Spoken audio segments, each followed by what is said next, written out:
اور حضور گھر سے ٹفن لے کر کے ہفتے بھر کے لیے چلے گئے، 10 دن کے لیے چلے گئے، 15 دن کے لیے چلے گئے، مہینے کے لیے چلے گئے۔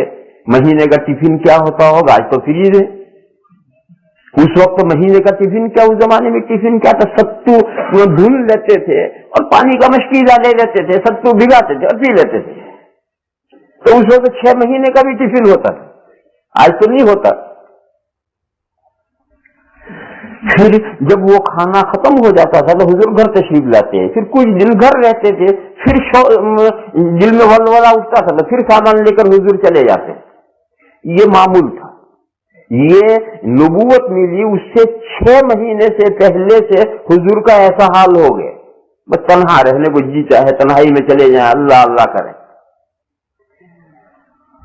اسی سلسلے میں ایک موقع پر حضور وہاں سے حضور کے پاس کھانا وانا ختم ہو گیا اور حضور نے یہ ارادہ کیا ہے کہ آج شام کو گھر آ جانا ہے۔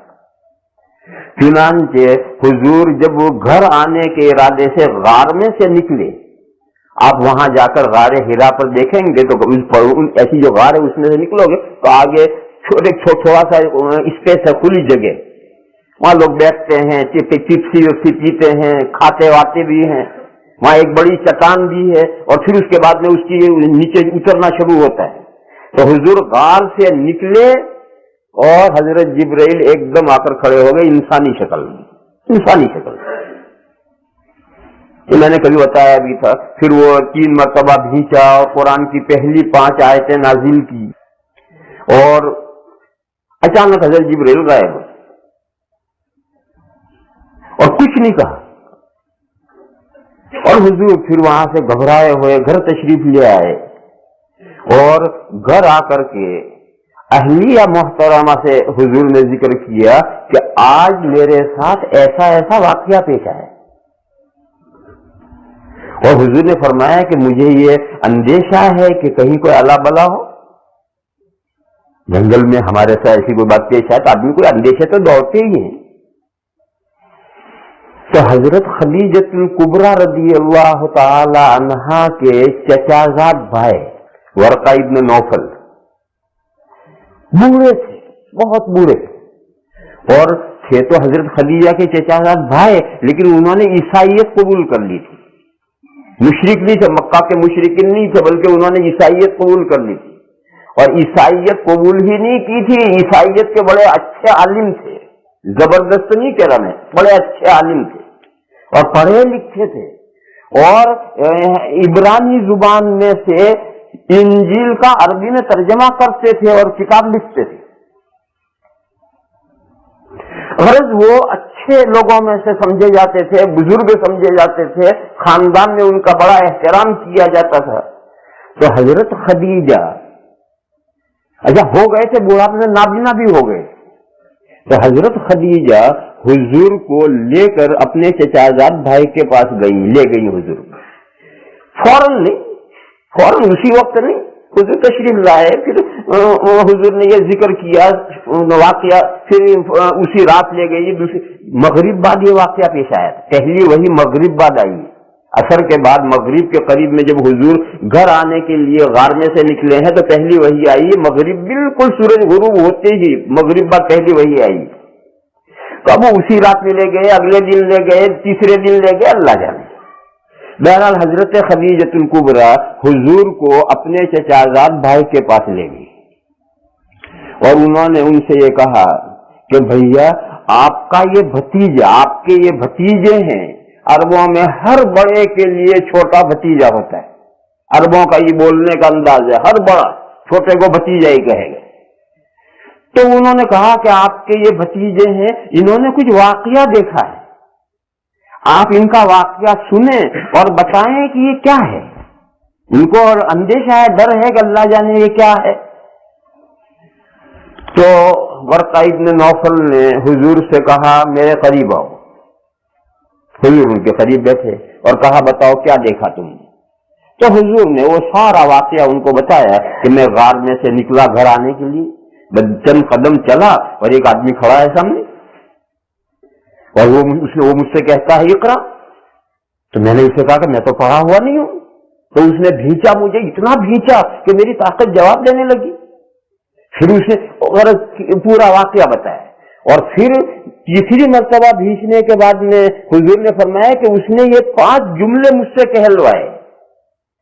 وہی کے پہلے 5 آیتیں، وہ 5 آیتیں بھی حضور نے ان کو پڑھ کے سنائی اور فرمایا کہ یہ 5 آیتیں مجھ سے کہلوا کر کے اچانک وہ ختم ہو گیا، پتہ نہیں کہاں چلا گیا بعد میں. بس یہ میں نے دیکھا ہے. یہ سارا ماجرا سن کر ورقہ ابن نوفل نے کہا کہ دیکھو یہ وہ ناموس اکبر ہے جو موسیٰ علیہ السلام کے پاس وحی لے کر آتا ہے. دیکھو یہ عیسائی ہے، مگر عیسائی مذہب مستقل مذہب نہیں بلکہ یہودیت تورات کا ضمیمہ ہے. اصل تو موسیٰ علیہ السلام کا مذہب ہے، اس کے ساتھ عیسیٰ علیہ السلام کا مذہب تو سپلیمنٹری ہے. اور آج بھی بائبل ایک ساتھ ہے، تورات اور تورات کے ساتھ انجیل لگے ہوئے ہیں، صرف انجیل کوئی مذہب نہیں.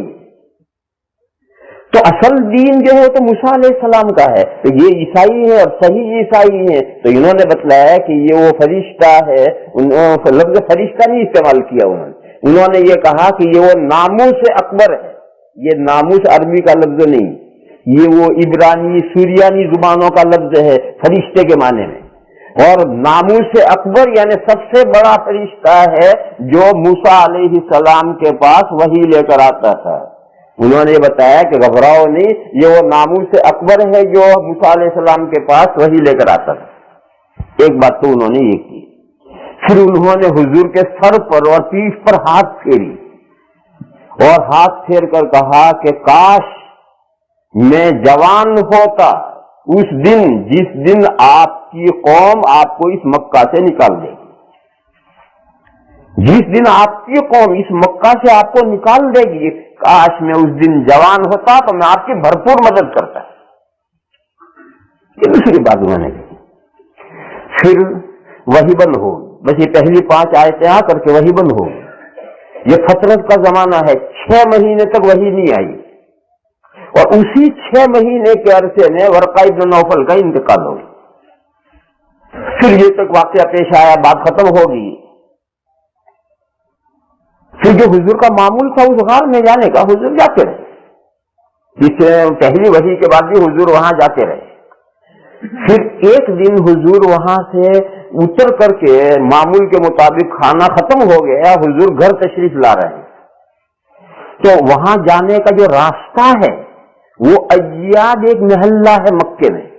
کبھی آپ حضرات جو گئے ہوں گے تو جدھر بادشاہ نے محل بنایا ہے پہاڑ کے اوپر، اس پہاڑ اس محل اور اس کے سامنے ایک ہاسپٹل ہے مستشفیٰ ایاد، ان دو کے بیچ میں جو روڈ جاتا ہے وہ ایاد محلہ ہے.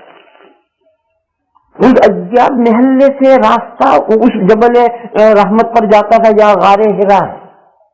تو حدیث شریف میں ہے حضور نے فرمایا کہ میں پہاڑ سے غار ہرا سے اتر کر کے گھر آ رہا تھا اور ایاد محلے میں جب میں پہنچا تو میری اچانک جو نظر پڑی آسمان پر، تو آسمان کے دور کنارے میں حضرت جبرائیل علیہ الصلوۃ والسلام کرسی پر بیٹھے ہیں اور اتنا بڑا جسم ہے کہ سارا افق بھرا ہوا ہے ان کے جسم سے سارا افق بھرا ہوا ہے. یہ تو پہلے ہی تو گھبرائے تھے، اب تو ایک اور شکل میں نظر آئے. یہ دوسری مرتبہ، پہلے تو اصلی شکل میں نہیں تھے، اب اصلی شکل میں نظر آ رہے ہیں.